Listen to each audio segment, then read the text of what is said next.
So ayan po guys, ito po ang part ng ating pinakaunang video. Yung tiyaga lang yung kailangan para masinso sa buhay. Yan o. Magdi-discard na kami ni Pai.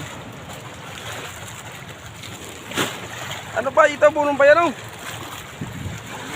Mga kabiyahero sinapakad daw. Kaya.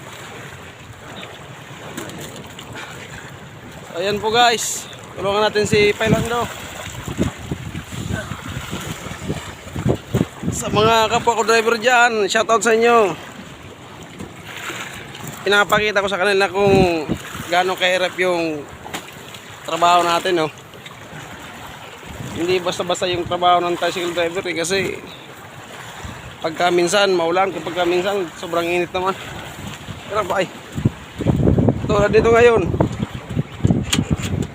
masyadong mahalon. Oh.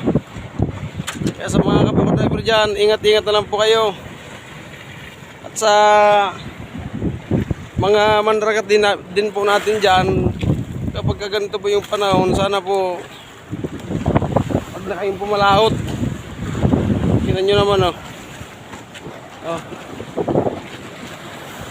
Masyadong delikado kapag gaganyan yung panahon. Kaya mas maganda sana na lang ngayon kumalahot. Kinabukasan na lang kapag maganda na yung yung panahon. Ayan. Sa mga katulad kong maliit lang yung kita sa araw-araw, ayan natin yan, tiyaga lang kailangan. Yan ang sikreto sa buhay. Yan. So hanggang dito lang po tayo guys. Sa mga nanonood po, God bless po sa inyo lahat.